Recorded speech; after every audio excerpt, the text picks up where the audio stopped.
तथागत सम्यक संबुद्ध तथागतांचा पावन पवित्र सन्मार्ग बौद्ध धम्म, तथागताच्या सद्धम्माचा प्रचार आणि प्रसार करणारा तथागत निर्मित पवित्र भिक्खू संघ आज आपल्या सर्वांच्या उपस्थितीमध्ये आषाढी पौर्णिमेच्या निमित्तानं वर्षाभासाची सुरुवात आपल्या सातवाहन बुद्ध विहारामध्ये या 2024ला आषाढी पौर्णिमेच्या निमित्तानं आपण सलग 3 महिने एक नवीन ग्रंथ अभ्यासणार आहोत, ज्या ग्रंथाचं नाव आहे जम्बूद्वीपातील आदर्श स्त्रीरत्ने। अत्यंत महत्त्वाचा ग्रंथ आहे, अत्यंत उपयुक्त आणि अत्यंत महत्त्वपूर्ण असा हा ग्रंथ आहे। या ग्रंथाचे लेखक अखिल भारतीय भिक्खू संघाचे माजी संघनायक अध्यक्ष स्मृतिशेष पूजनीय भदंत अंगुलीमाल शाक्यपुत्र जालना। तर या ग्रंथामध्ये आपण जे बघणार आहोत तर संपूर्ण स्त्रियांच्या संदर्भामध्ये तो ग्रंथ असेल। म्हणजे जम्बूद्वीपामध्ये आतापर्यंत ज्या ज्या स्त्रिया झाल्या तर त्या स्त्रियांच्या संदर्भामध्ये या ग्रंथामध्ये उत्कृष्ट अशी माहिती आलेली आहे। सर्वप्रथम आजच्या ग्रंथाची सुरुवात ही महामाया या महान अशा मातेपासून आपण सुरुवात करणार आहोत। ज्या मातेच्या उदरामध्ये होणाऱ्या बुद्धाचा गर्भ वाढला आणि ती माता जन्म दिल्यानंतर या जगाला सोडून गेली, त्या मातेच्या विषयी आपण आज खूप चांगल्या पद्धतीनं ऐकण्याचा प्रयत्न करणार आहोत। बोधिसत्व सिद्धार्थ गौतमाच्या संदर्भात जर आपण पाहण्याचा प्रयत्न केला तर महामाया नसती तर बुद्ध नसता, आणि बुद्ध नसता तर तुम्हाला आम्हाला तथागतांनी शिकवलेला सद्धम्म मिळाला नसता। म्हणजे आज तुम्ही आम्ही जे महान अशा डॉक्टर बाबासाहेब आंबेडकरांच्या धम्मक्रांतीमध्ये आणि तथागत सम्यक संबुद्धांच्या या बुद्ध काळामध्ये जीवन जगत आहोत, तर त्या साऱ्या गोष्टीला कशामुळे महत्त्व प्राप्त झालं तर त्याला एकच कारण आहे की या जम्बूद्वीपामध्ये एक महामाया नावाची माता जन्माला आली होती। आजची पौर्णिमा कोणती आहे तर आजच्या पौर्णिमेला आषाढी पौर्णिमा म्हणतात। बऱ्याच ठिकाणी तिला गुरुपौर्णिमा म्हणतात। गुरुच पौर्णिमा आहे, काय हरकत नाही, पण तुम्ही आम्ही ज्या पद्धतीनं गुरुपौर्णिमा साजरी करतो बरेच लोक तशा पद्धतीने ती गुरुपौर्णिमा साजरी करत नाहीत, है ना। म्हणजे आजच्या काळामध्ये किंवा पूर्वीच्या काळामध्ये सुद्धा एक गुरु करण्याची पद्धत होती, गुरु करण्याची पद्धत होती। मग कोणीतरी कोणाकडे जाऊन म्हणायचं की तुमचं आम्हाला ज्ञान आवडलं, तुम्ही शिकवता ते सगळ्या गोष्टी आम्हाला आवडल्या, आम्ही तुमचे शिष्य तुम्ही आमचे गुरु। मग ते काय करायचे लोक, पूर्वीच्या काळातले किंवा आताच्या काळातले लोक शिष्याला आपल्या मांडीवरती बसवायचे आणि त्या मांडीवर बसलेल्या शिष्याच्या कानामध्ये काहीतरी मंत्र द्यायचे। आजही तुम्ही बघा यूट्यूबला तुम्हाला पाहायला मिळतात त्या गोष्टी, है ना। या सोशल मीडियाच्या जमान्यामध्ये त्या गोष्टी आजही आहेत। विशेषतः मग त्याच्या कानामध्ये काहीतरी तो गुरुमंत्र द्यायचा आणि गुरुमंत्र दिल्यानंतर मग तो त्याचा शिष्य आणि तो त्याचा गुरु व्हायचा। पण या जगामध्ये पहिल्यांदा अशी एक घटना घडली। आजच्या पौर्णिमेचं सगळ्यात महत्त्वाचं वैशिष्ट्य काय आहे तर आज आहे धम्म चक्र परिवर्तन दिवस। आजच्या दिवशी सारनाथ या ठिकाणी तथागत सम्यक संबुद्धांनी 5 लोकांना आपल्या धम्माचा पहिला उपदेश दिला, ज्याची नावे आहेत कौंडण्य, बप्प, महानाम, अश्वजित आणि भद्रिय।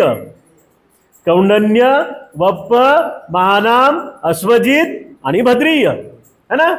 आजच्या दिवशी तथागत सम्यक संबुद्धांनी या 5 लोकांना पहिला उपदेश दिला आणि म्हणून आजच्या दिवसाला धम्म चक्र परिवर्तन दिवस असं सुद्धा म्हणतात। कारण तथागत सम्यक संबुद्धांचं पहिलं प्रवचन हे आजच्या दिवसाचं आहे। दुसरं अतिशय महत्त्वाचं वैशिष्ट्य या पौर्णिमेचं असं आहे की आषाढी पौर्णिमेलाच महामायेला गर्भधारणा झाली होती. आजच्या दिवशी जगामध्ये पहिली धम्मसंगीती घडली होती. त्या परिषदेचं अध्यक्षस्थान पूजनीय अरहंत भिक्खू महाकाश्यप यांनी स्वीकारलेलं होतं. ही धम्म परिषद राजगृह या ठिकाणी झाली होती. राजगृहामध्ये 5 पर्वत आहेत. त्या 5 पर्वतापैकी एक पर्वत आहे ज्या पर्वताला म्हणतात वैभारगिरी पर्वत. आणि या वैभारगिरी पर्वतामध्ये सप्तपर्णी नावाच्या गुहेमध्ये ही पहिली परिषद झाली होती. आणि या परिषदेचा संपूर्ण खर्च त्या काळी राजगृहाचा राजा असलेला अजातशत्रू याने केला होता. या परिषदेमध्ये आलेले सारे भिक्खू अरहंत होते 500. या परिषदेमध्ये आमचे जे विनय आहेत, भिक्खूंचे विनय, हे विनय सांगण्याचं काम भदंत उपाली यांनी केलं होतं. आणि उपाली हे नाभी समाजाचे होते, है ना. उपाली हे नाभी समाजाचे होते. तथागत सम्यक संबुद्धांनी जे काही सूत्र शिकवले, सुत्त सांगितले, तर या सुत्ताचा उपदेश त्या परिषदेमध्ये भदंत आनंद यांनी केला होता. तर आजच्या दिवशी पहिली धम्मसंगीती संपन्न झाली होती. एवढं जरी तुमच्या लक्षात राहिलं तर आजच्या दिवसाचं महत्त्व तुमच्या लक्षात येऊन जाईल.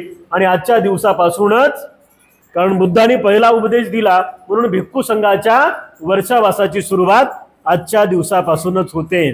तर या संपूर्ण कारणांनी, महत्वानी ही आजची पौर्णिमा नटलेली आहे. आजच्या पौर्णिमेला आपण आषाढी पौर्णिमा म्हणतो. आजच्या पौर्णिमेलाच आपण गुरु पौर्णिमा सुद्धा म्हणतो. आपण जो ग्रंथ बघणार आहोत त्या ग्रंथातली पहिली कथा आहे माता महामाया यांची. पूर्वीच्या काळी या भारताला, आता या भारताला काही लोक हिंदू राष्ट्र म्हणतात, काही लोक हिंदुस्तान म्हणतात, काही लोक काही म्हणतात, पण खरं या भारताचं नाव आहे जम्बूद्वीप. जम्बूद्वीप. या जम्बूद्वीपाला एक महान अशी वैचारिक सभ्यता लाभलेली आहे.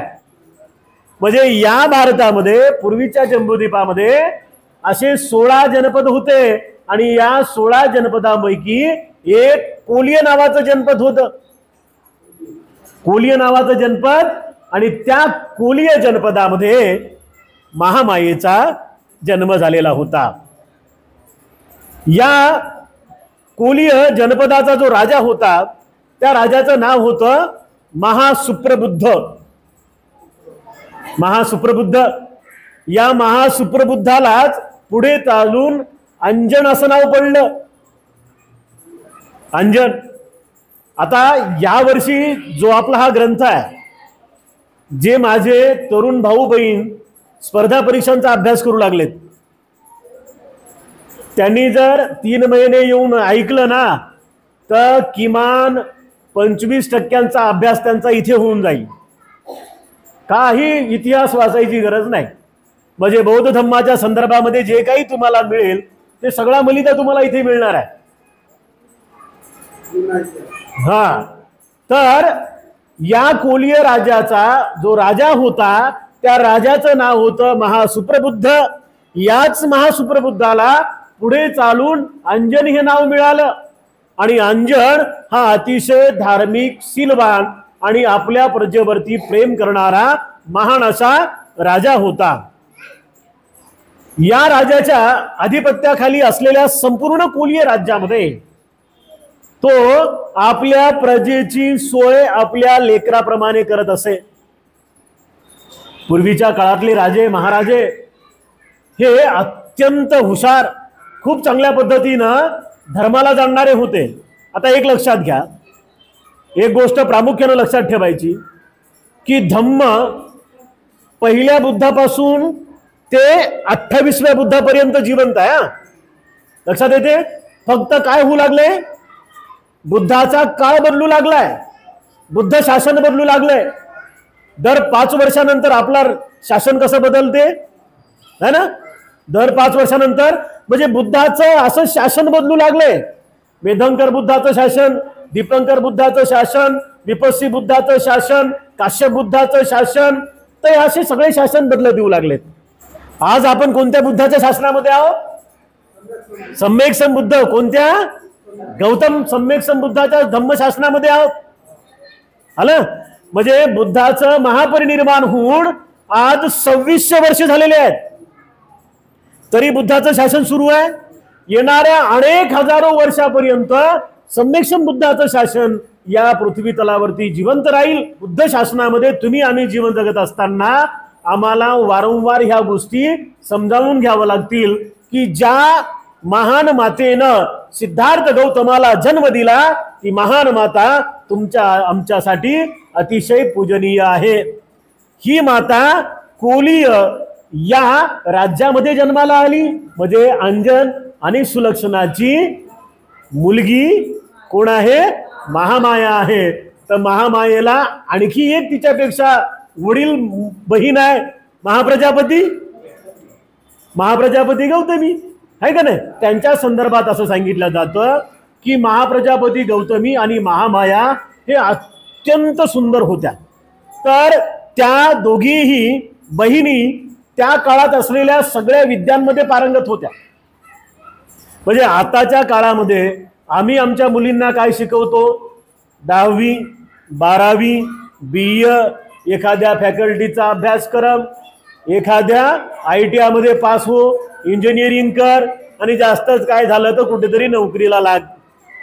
पण त्या काळातले लोक आपल्या मुलींना या शिक्षणाबरोबर तलवार चालवायचे शिक्षण द्यायचे.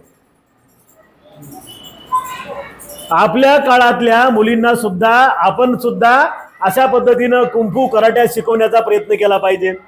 म्हणजे अंजन सुद्धा महाप्रजापती गौतमी आणि महामाया या दोघींना सुद्धा तलवार चालवण्याचं शिक्षण दिलं, धनुष्य चालवण्याचं शिक्षण दिलं, घोड्यावर बसून घोडा पळवण्याचं शिक्षण दिलं, ढालपट्टा चालवण्याचं शिक्षण दिलं.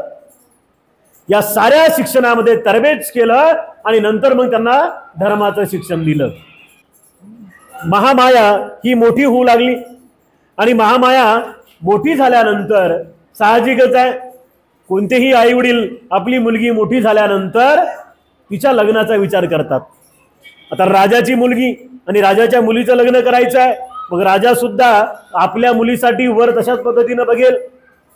झालं असं की इकडे हिमालयाच्या उत्तर तराईमध्ये म्हणजे हिमालयाच्या उत्तर भागामध्ये शाक्य नावाचं एक राज्य होतं. आणि शाक्य लोकांच्या या राजाचं नाव होतं कपिलवस्तू. कोलीय राज्याच्या राजपुत्रीचं लग्न या हिमालयाच्या उत्तर तराईमध्ये असलेल्या शाक्यांच्या नगरीमध्ये असलेल्या कपिलवस्तूचा राजा शुद्धोधन याच्यासोबत आता होणार होतं. आणि अशा पद्धतीनं सर्व योगायोग जुळून आला आणि माता महामायेचा विवाह हा कोणासोबत झाला? राजा शुद्धोधनाबरोबर झाला. आणि राजा शुद्धोधनाबरोबर विवाह झाल्यानंतर आता राजाचं लग्न साध्या सुध्या पद्धतीनं असेल का? नाही. राजाचं लग्न फार धूमधडाक्यात झालं. म्हणजे राजशाही दरबारामध्ये त्यांचा विवाह सोहळा त्या ठिकाणी पार पाडला आणि अशा पद्धतीनं खूप चांगल्या पद्धतीनं आता त्यांचा संसार सुरू झाला होता. डॉक्टर बाबासाहेब आंबेडकर लिखित भगवान बुद्ध आणि त्यांचा धम्म या ग्रंथामध्ये आलेल्या संदर्भानुसार जेव्हा महामायेचा विवाह राजा सिद्धोधनासोबत झाला आणि राजा सिद्धोधन आणि महामायांचा संसार सुरू झाल्यानंतर बरेच वर्ष लोटली, परंतु त्यांना काय पुत्ररत्नाची प्राप्ती होत नव्हती. मग त्या काळात अशी एक प्रथा होती की जर राजाला एखाद्या राणीपासून जर पुत्र प्राप्त होत नसेल तर त्या राजाला त्याचा राजकारभार सांभाळण्यासाठी कोणीतरी वारिस पाहिजे, म्हणून त्या राजाला वेगवेगळ्या पद्धतीनं लग्न करण्याची प्रथा होती. म्हणजे याचाच अर्थ असा आहे की मी राजा गेल्यानंतर माझ्या राजगादीवर माझा पुत्र बसला पाहिजे या उद्देशाने ते अनेक लग्न करायचे आणि त्यातल्या एखाद्या मुलाला ट्रेन करून ते राज्याच्या गादीवरती बसवायचे राजा गेल्यानंतर. राणी महामाया आणि राजा शुद्धोधन यांचा विवाह झाल्यानंतर बरेच वर्ष लोटली, परंतु त्यांना पुत्ररत्नाची प्राप्ती काही होत नव्हती. आणि म्हणून राजा शुद्धोधनाने आणि शाक्यांनी अशी एक शक्कल लढवली की राजा शुद्धोधनाचा दुसरा विवाह करण्यात यावा. मग दुसऱ्या विवाहासाठी वधू निवडण्यात आली महामायेची वडील बहीण, जिचं नाव होतं महाप्रजापती गौतमी. विवाहानंतर काही दिवस लोटल्यानंतर शाक्यांच्या राज्यामध्ये एक उत्सव करण्याची प्रथा होती. तसे शाक्य 2 उत्सव साजरे करायचे. कोणता उत्सव साजरा करायचे शाक्य? एक वसंत ऋतूमध्ये येणारा वर्षा उत्सव आणि दुसरा ग्रीष्म ऋतूमध्ये येणारा बप्रमंगल. वसंत ऋतूमध्ये येणारा हा वर्षा उत्सव शाक्य लोक 7 दिवसापर्यंत साजरा करायचे. म्हणजे पावसाळ्याच्या दिवसामध्ये हा उत्सव साजरा केला जायचा. आता याच्या पाठीमागचा इतिहास असा आहे की राजा शुद्धोधनाकडे एकेकाळी 1000 नांगर चालतील एवढी शेत जमीन होती. आणि म्हणून त्या शेत जमिनीवरती नागर चालवण्याच्या अगोदर हे शाक्य लोक पावसाळ्याच्या दिवसामध्ये म्हणजे वर्षावासाच्या दिवसामध्ये अर्थात आषाढी पौर्णिमेपासून येणाऱ्या 7 दिवसापर्यंत ते उत्सव साजरा करायचे. आणि त्या उत्सवाला ते म्हणायचे वर्षा ऋतू उत्सव. यावेळेस सुद्धा त्यांनी हा वर्षावासातला वर्षा उत्सव ऋतू साजरा करण्याचा उत्सव साजरा करण्याचा विचार त्यांनी केला. आणि महामायेने असं सांगितलं की आता हा जो उत्सव होणार आहे तो उत्सव आषाढी पौर्णिमेच्या अगोदर 6 दिवसापासून सुरू करायचा.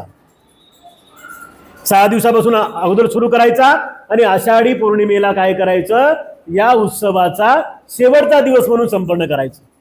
आपण बघा वर्षावासाचा कार्यक्रम कसा करतो, धुमधडाक्यात करतो कोणे वर्षावासाचा कार्यक्रम.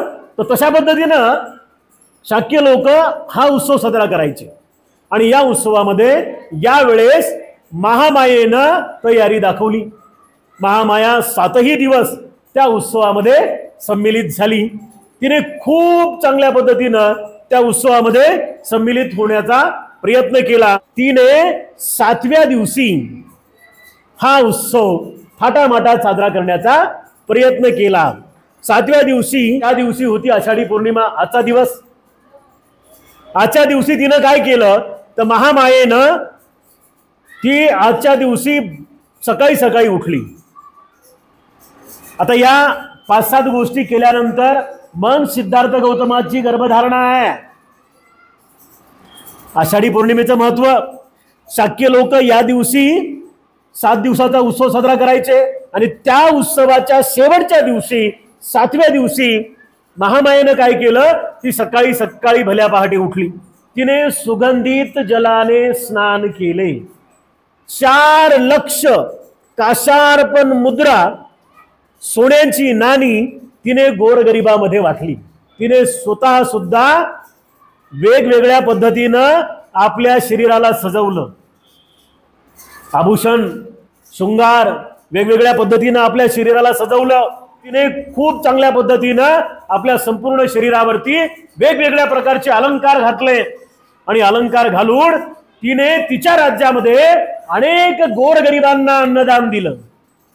अन्नदानच दिलं नाही तर नवीन कपडे सुद्धा, वस्त्रांचं सुद्धा तिनं दान दिलं. आणि तिने स्वतः सुद्धा आपल्या आवडीचे भोजन घेतले आणि तिने व्रत धारण केले. आषाढी पौर्णिमा होती ना. म्हणजे एक लक्षात घ्या, इथे एक गोष्ट बारकाईने लक्षात घ्या. पण सिद्धार्थ गौतमाच्या जन्माच्या अगोदर माता महामायेनं व्रत धारण केलं. मग ते व्रत कुठून आलं तर ते व्रत आलं पहिल्या 27 बुद्धांच्या मार्फत, ज्या व्रताला तुम्ही आम्ही म्हणतो अष्टशील. 7 दिवस त्या उत्सवामध्ये तिने भाग घेतला आणि 7 दिवसामध्ये उत्सवामध्ये भाग घेतला. शेवटच्या दिवशी या सगळ्या गोष्टी केल्या. ती दमली, थकली आणि आपल्या शयनगृहात, पूर्वीचा शब्द आहे शयनगृह म्हणजे आजचं बेडरूम, बेडरूम मध्ये थकून ती झोपायला गेली आणि बिचारीला थकल्यामुळे झोप लागली. झोप लागल्यानंतर काही क्षणात तिला एक स्वप्न पडलं. त्या स्वप्नात ती असं पाहते की 4ही दिशेतून काही देवगण आले, तिला तिच्या पलंगासह उचललं आणि पलंगासह उचलून अलगद तिला कुठे ठेवलं तर हिमालयाच्या पर्वतरांगांमध्ये असलेल्या विशाल शाल वृक्षाच्या खाली तिला ठेवलं. असं तिला स्वप्न पडलं आणि त्या स्वप्नात तिने वेगवेगळ्या पद्धतीचे अलंकार वगैरे सगळे काही धारण केले होते आणि तिला असं वाटू लागलं स्वप्नातल्या स्वप्नात की एखाद्या महापुरुषाच्या सत्कारासाठी ती उभी आहे आणि खरंच एक महापुरुष तिच्या गर्भामध्ये येणार होता, कारण आजची आषाढी पौर्णिमा आहे. आषाढी पौर्णिमेच्या दिवशी महामायेला सिद्धार्थ गौतमाचा गर्भ आला, गर्भधारणा झाली ना, आणि म्हणून त्या पद्धतीनं तसे स्वप्न तिला ते पडले. तेवढ्यात काय झालं, एक पांढरा शुभ्र हत्ती तिच्या समोर आला. स्वप्नामध्ये पाहते पण ते सगळ्या गोष्टी खऱ्या झाल्या. पांढरा शुभ्र हत्ती तिच्या समोर आला. त्या हत्तीचं नाव होतं सुमेध बोधिसत्व. त्या पांढऱ्या हत्तीचं नाव होतं सुमेध बोधिसत्व आणि तो सुमेध बोधिसत्व हत्ती तिच्या स्वप्नामध्ये येऊन महामायेला म्हणतोय की माते, माझा या पृथ्वी तलावावरती शेवटचा जन्म आहे, तू माझी माता होशील का? त्या झोपेच्याच अवस्थेमध्ये महामायेनं अत्यंत आनंदाने त्या बोधिसत्वाला, सुमेध बोधिसत्व हत्तीला सांगितलं की काही हरकत नाही बाळा, तू माझ्या गर्भामध्ये प्रवेश करू शकतो. आणि तेव्हाच महामायेच्या गर्भामध्ये बोधिसत्व सिद्धार्थ गौतमाचा गर्भप्रवेश झाला आणि तिला जाग आली. हे स्वप्न पडल्यानंतर झालं असं की सकाळी उठून तिने राजा शुद्धोधनाला सांगितलं आणि शुद्धोधनाने या स्वप्नाचा अर्थ सांगण्यासाठी 8 ब्राह्मण बोलवले आणि त्या 8 ब्राह्मणांच्या हस्ते त्या स्वप्नाची उकल करण्यात आली. त्या 8 ब्राह्मणांनी सांगितलं की राजा चिंता करू नको, तुझ्या घरामध्ये एक महान असा तेजस्वी पुरुष जन्माला येणार आहे. जर तो तेजस्वी पुरुष तुझ्याकडे जन्माला येणार आहे आणि तो सगळ्या जगाला अंधकारातून मुक्त करणार आहे. अशा पद्धतीनं त्या स्वप्नाचा अर्थ लावण्यात आला आणि 10 महिन्याचा गर्भ झाल्यानंतर मग महामाया राजा शुद्धोधनाला म्हणाली की मला माझ्या बाळातपणासाठी देवदहला जायचंय. म्हणजे देवदह म्हणजेच रामग्राम आणि रामग्राम म्हणजेच कोलियांची राजधानी देवदह. लक्षात येते? म्हणजे ही कुठली होती तर देवदहची होती, रामग्रामची होती. आता कपिलवस्तूवरून पालखी देवदह नगरला निघाली, पण रस्त्यात जाता जाता तिला एक लुंबिनी वन नावाचं वन लागलं आणि त्या लुंबिनी वनामध्ये वेगवेगळे मोठे विस्तीर्ण असे शालवृक्ष होते. शालवृक्षाच्या झाडाखाली ती एका गेली. मंद मंद वारा वाहत होता आणि त्या मंद मंद वाऱ्याच्या झोकाने त्या झाडाच्या फांद्या खालीवरी होत होत्या. अशाच एका शालवृक्षाची फांदी खालीवरी होत असताना महामायेनं ती फांदी एका हातानं धरली. एवढ्यात वारा वेगानं आला, महामाया थोडी उचलल्या गेली आणि उभ्या उभ्या तिने बाळ सिद्धार्थ गौतमाला जन्म दिला.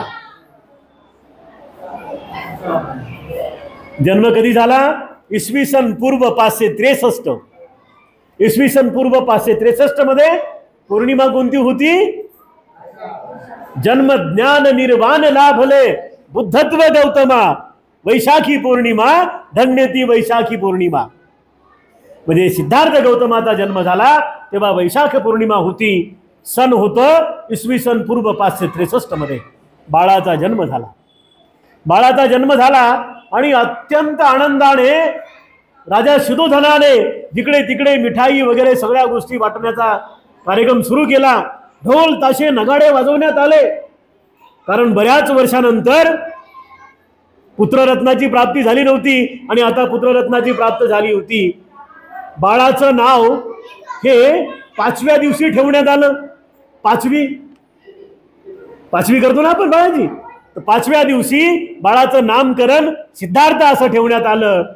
5व्या दिवशी नामकरण संस्कार झाला, बाळाचं नाव सिद्धार्थ ठेवण्यात आलं आणि 7व्या दिवशी म्हणजे नामकरणानंतर दुसऱ्या 2 दिवसानंतर त्या बाळाची आई त्या बाळाला सोडून गेली। तेव्हा बाळ होता फक्त 7 दिवसाचा, परंतु ती आजारी असताना तिने अगोदरच शुद्धोधनाला आणि महाप्रजापतीला आपल्या जवळ बोलून घेतलं होतं आणि तिने सांगितलं होतं महामायेनं की मला या गोष्टीची चिंता नाही की मी गेल्यानंतर माझ्या बाळावरती तुम्ही प्रेम करणार नाही, या गोष्टीची मला अजिबात चिंता नाही। महाप्रजापती माझ्यापेक्षाही जास्त प्रेम या बाळावर करेल। बघा किती धार्मिक असेल, किती धम्माला जाणणारी असेल, किती धम्मावरती त्या बाईची श्रद्धा असेल। महामाता म्हणते की तुम्ही माझ्या बाळाचं सांभाळ कराल याबद्दल दुमत नाही। भविष्यवाणी केली होती की निश्चित स्वरूपात हा बाळ जर संसारात राहिला तर सम्राट बनेल। कोणता साधा सुद्धा सम्राट नाही, तर चक्रवर्ती सम्राट बनेल। परंतु संसाराचा त्याग केला तर हा बुद्ध बनेल। मला याला बुद्ध होताना पाहता येणार नाही आणि म्हणून तथागत सम्यक संबुद्ध जेव्हा बुद्ध झाले तेव्हा आपल्या आईच्या रूप वेदना संज्ञा संस्कार आणि विज्ञान या 5 उपादान स्कंदाला सुगती लाभण्यासाठी अभिधम्माचा उपदेश त्यांनी तामंतीस भवनामध्ये जाऊन आपल्या आईसाठी केला। तोही दिवस आजचाच आहे, आषाढी पौर्णिमेचा दिवस आहे। सिद्धार्थाला जन्म देणारी त्याची आई गेली आणि अशा पद्धतीनं ही माता या जम्बूद्वीपाच्या इतिहासामध्ये अजरामर झाली, अजरामर ती झाली सिद्धार्थाची माता म्हणून, बुद्धाची जननी म्हणून। आणि म्हणून उपासक आणि उपासिकांनो, आपण आजच्या या आपल्या वर्षावासातल्या पहिल्या प्रवचनामध्ये त्या मातेला अभिवादन करूया। महामाता महामाया यांना आपण अभिवादन करूया। आजच्या दिवशी आपण महामाता महामाया यांच्याविषयी एक कथा ऐकलेली आहे। रोज अशाच पद्धतीनं आपण एक कथा खूप चांगल्या पद्धतीनं ऐकण्याचा प्रयत्न करणार आहोत। उद्याची कथा आपण पाहणार आहोत ती कथा आहे माता सुजाता हिची। आपण 3 महिन्यापर्यंत खूप चांगल्या पद्धतीनं आर्य उपवास व्रताचं पालन करावं। फक्त एक लक्षात ठेवा की 3 महिन्यापर्यंत उपवास मात्र करू नका। उपवास नाही करायचा आहे आपल्याला, म्हणजे आम्हाला काय करायचं आहे तर आर्य शीलाचं पालन करायचं आहे। जे 8 आहेत आपल्या सर्वांच्या विषयी खूप खूप मंगल मैत्री या ठिकाणी अर्पण करतो। विशेषतः धम्मोदय द राइज ऑफ धम्मा या आपल्या YouTube चॅनलला बघणाऱ्या सर्व दर्शकांसाठी सुद्धा खूप खूप मंगल मैत्री। आपल्या सर्वांचं मंगल हो, आपल्या सर्वांचं कल्याण हो। भवतु सब्ब मंगलं, भवतु सब्ब मंगलं, भवतु सब्ब मंगलं।